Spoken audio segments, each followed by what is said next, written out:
If heaven is a spiritual place, why and how have some prophets been taken to heaven in a material body? That's a very good question. Let's see. If it is the spiritual world, then does it not allow for the body or what? That is the question. Let's look at the narration we have from the Prophet of Islam regarding the concept of the heavens. The League of the Holy Quran, when it speaks, never says asama. When it talks about the asamawat, it always uses the word asamawat. When it speaks of creation, it refers to asamawat, the word for heavens, in plural. So, here we have the material earth, and everything you see in the sky of this earth is called the first heaven. In a narration, when the Prophet of Islam was asked what the heavens are and what they are like, the Messenger of God made a comparison to understand the reality of the heavens is. He said, look, we who live in the first heaven, everything that is material, all the galaxies that are visible and invisible, everything that is in your surroundings, which you might be able to see through a telescope, the latest model, all of that is called the material world. The material world has its own material components and has its material limitations. We live in the limited material world. Do other beings have access here in the material world? Yes, like the angels of God. Are the angels of God beings of light? Yes. Do these beings of light have contact in this purely material world? Yes. So spiritual beings can enter the material world, there is no problem. So, in the first heaven, which is entirely material, spiritual beings can come, go, and return. So the limitation is for the person who has a material body. With material power, you cannot leave the material world. Look at the concept. With the material body, with material power, you cannot leave the material heaven. The first heaven. Let's go to the second heaven. What is the second heaven made of? We do not know, but the narration of the Prophet of Islam says that the first world in comparison to the second world, to the second heaven, is like a stone in a desert. The size of a stone in a desert. Then the second heaven is so immense, so large, in comparison to the entire material world. Like a ring in a desert, like a small stone in a desert. Come on. That is the second heaven. Let's go to the third heaven. The second heaven in comparison to the third heaven is like a ring, like a stone in a desert. The third heaven is so large compared to the fourth heaven, where Jesus is now. He is alive there. It is like a small stone in a desert. The fourth heaven in comparison to the fifth in comparison to the sixth heaven.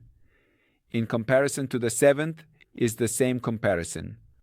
A small stone in a desert, the sixth heaven, the last level, just before the throne of God. The throne of God, the system, everything. The cherubim, the angels, heaven, earth, forgiveness, hell, paradise. Everything is in the seventh heaven. In the seventh heaven, the throne of God. Where is God? He is everywhere. God is the light of all existence. He is in the first heaven as well as in the second and the third. You cannot find a single point that says God is absent here.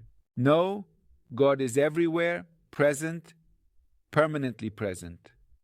But what is the throne of God like? It is the system, the house of government. Does God limit himself to the seventh heaven? No. It is not that God takes the form of an old man with a beard sitting in a chair on a throne. No, no, no. The throne is meant to help us understand that the system, the chief of the angels, is there. The cherubim, the archangels of God, that is the place. Yes, angels have limitations. The angels of God have to move from one heaven to another heaven. They have to travel there, around there, around there. How do they do it? We don't know. Now a question. The question from Sister Paulita. Can a person like Jesus with a body be transported to another heaven? Do we have, with the material body, with material power? No. 2001. But if God can perform a miracle, can a person with a material body be in another heaven? Yes. In any of the heavens? Yes. How can it be done? We do not know. Why? We do not know. What are the other worlds made of? What are the components of other worlds like? We do not know. So here comes another question, 2009. Where are the dead after they die? Because in the church they teach you that the dead go to heaven. They simplified all the concepts, making spiritual concepts simple, but it is not like that. Where are the dead? Everything we have in Islamic teaching states that the dead, after dying, are in barzakh. The body decays, the material body decays. Here, your soul is transferred to a place called Barza. Where is Barza? We do not know. We know it is an intermediary world in the middle of everything. But where is it exactly located? Does it deserve a direction? I don't know. Is he in the second heaven? I don't know. Is he in a place other than the heavens? I don't know. What do you know? We know a little about what I am going to tell you. There is an intermediate world. It is called Barzakh. In that world, the soul that moves from the material world to the Barzakh world will be given a Barzakh-like body, limbo, if you want to call it that. But it is neither an underworld nor the Christian limbo. It is a place like that to make you understand I tell you limbo. Purgatory, no. These invented concepts often have their correct root, which comes from the teachings of Enoch, the great prophet Idris Enoch.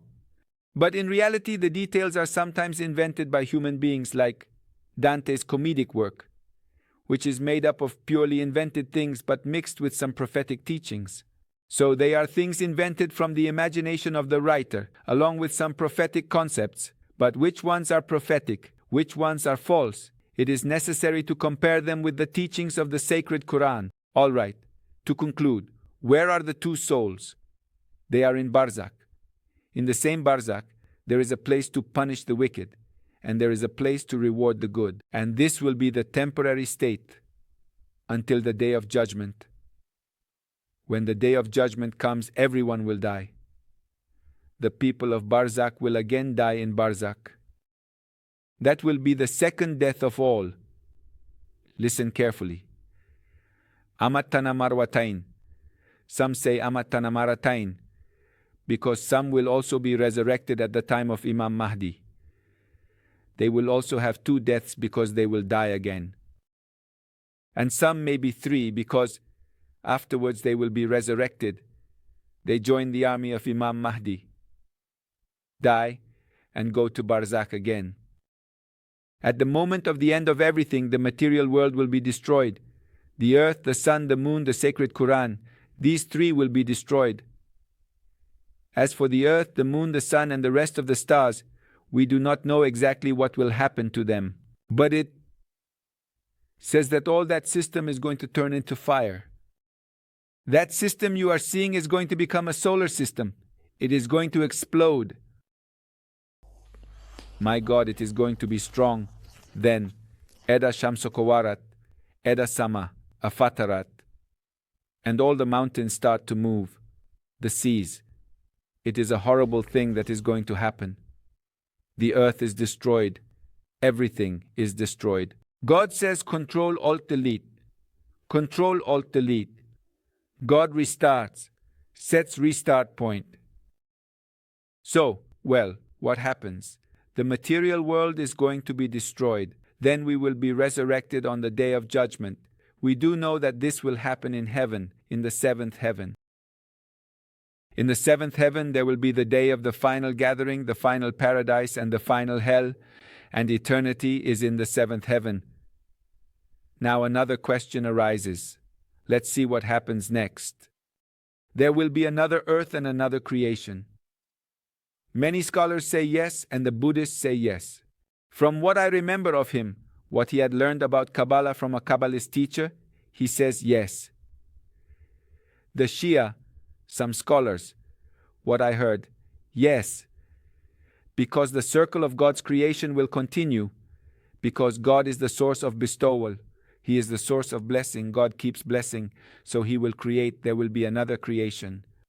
In the other creation that God is going to make, it will be a land just like this one. I don't know. In that other land, there will be Jannatul Adan, the paradise of Eden. Again, the same story of Adam, Eve, forbidden fruit, and all that. I don't know.